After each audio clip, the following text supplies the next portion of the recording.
Foi enterrado hoje em Itapira o soldador que morreu ontem à tarde depois que uma passarela metálica desabou. O homem trabalhava na manutenção da estrutura quando despencou de uma altura de 8 metros. O enterro do soldador foi hoje pela manhã em Itapira. O cortejo foi acompanhado por familiares e colegas de trabalho. Difícil, complicado, um a menos. A gente está com um vazio grande no coração, mas a gente supera. Olivan Pereira da Silva trabalhava 10 anos na empresa terceirizada, contratada pela prefeitura para prestar serviços de reparos nas pontes. Durante a cerimônia de despedida, o irmão da vítima contou que o operário usava equipamentos de proteção, mas disse que faltou um guindaste para garantir mais segurança. Ele foi cortar e a peça caiu, mas não tinha um guindaste para segurar, não tinha um cabo em cima para segurar porque ele prendeu na ponte. Não tinha nada, entendeu? Depois do acidente que aconteceu ontem à tarde, a prefeitura interditou o local. Estas imagens mostram como foi feito o resgate. Equipes do SAMU tentaram salvar o funcionário. Ele ainda estava vivo quando foi socorrido até o hospital, mas não resistiu às fraturas no tórax. A vítima despencou de uma altura de quase 8 metros. Segundo testemunhas, o soldador ficou prensado pelo material pesado da ponte e o corpo dele completamente submerso dentro d'água. 2 outras vítimas conseguiram escapar com vida da tragédia. Este operário conta que estava trocando o piso da ponte quando a estrutura partiu ao meio. Ele e um outro trabalhador foram lançados na água. Na hora a gente não consegue ver nada, foi tudo rápido demais. Ele estava trabalhando com maçarico e eu estava soltando a chapa com o pé de cabra. E de repente a estrutura cedeu de uma vez.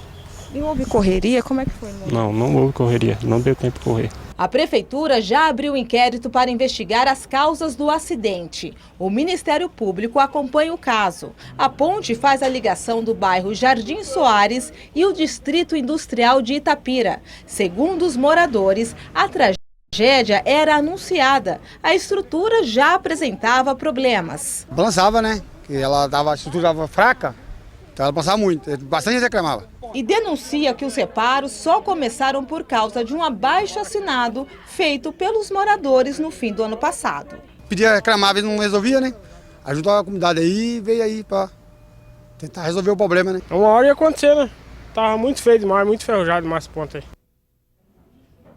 Um levantamento feito pela Polícia Rodoviária revelou que o número de mortes nas 3 estradas que cortam a região de Campinas aumentou mais de 50% no ano passado.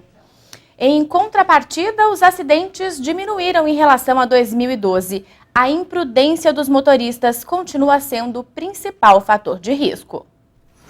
Pressa de chegar ao destino, dirigir com sono, embriaguez ao volante e até inexperiência ao trafegar por grandes rodovias. Esses são alguns dos fatores que contribuem para os acidentes nas estradas. Na região de Campinas, das 13 rodovias que cortam a cidade, a Anhanguera está em primeiro lugar quando o assunto são as colisões, apesar de ter registrado uma queda no último ano. Em 2012, foram 2.261 ocorrências. No ano passado, caiu para 1.899 registros. Já o número de vítimas fatais aumentou de 22 para 34. E a maioria dos casos envolve jovens e idosos ao volante. Nós temos a maioria dos acidentes, motoristas que são eminentemente motoristas urbanos. Aí eles ingressam na rodovia e a velocidade é muito maior do que na área urbana. Então ele tem aquela falsa sensação de segurança e começa a acostumar com aquela velocidade. Quando ele se depara com algum obstáculo ou algum acidente à frente, ele não tem tempo ou reação para poder fazer uma frenagem com segurança, provocando o acidente e assim por diante. Em segundo lugar, no número de vítimas fatais, vem a rodovia Santos Dumont,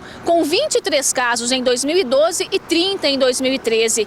Já na rodovia dos Bandeirantes, o índice diminuiu, de 25 para 23. Na rodovia Dom Pedro também queda. Foram 16 casos em 2012 e 15 no ano passado. Para este especialista em segurança veicular, a situação tende a piorar, já que cada vez mais carros são colocados em circulação e as estradas que deveriam ter uma fluidez mais rápida, muitas vezes registram congestionamentos. Com o atraso que é gerado pelos congestionamentos existe uma tendência das pessoas quererem recuperar o tempo que foi perdido, ficando com o carro parado ou andando lentamente de uma rodovia.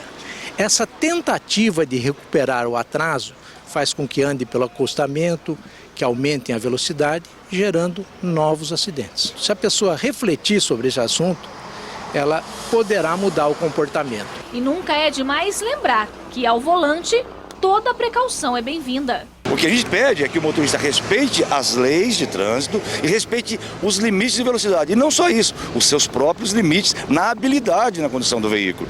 Não queira adotar a mesma conduta que ele adota com uma pista seca, com uma pista molhada. E a gente vê costumeiramente os acidentes ocorrendo, principalmente quando chove, de motoristas que estavam em quê? Em excesso de velocidade.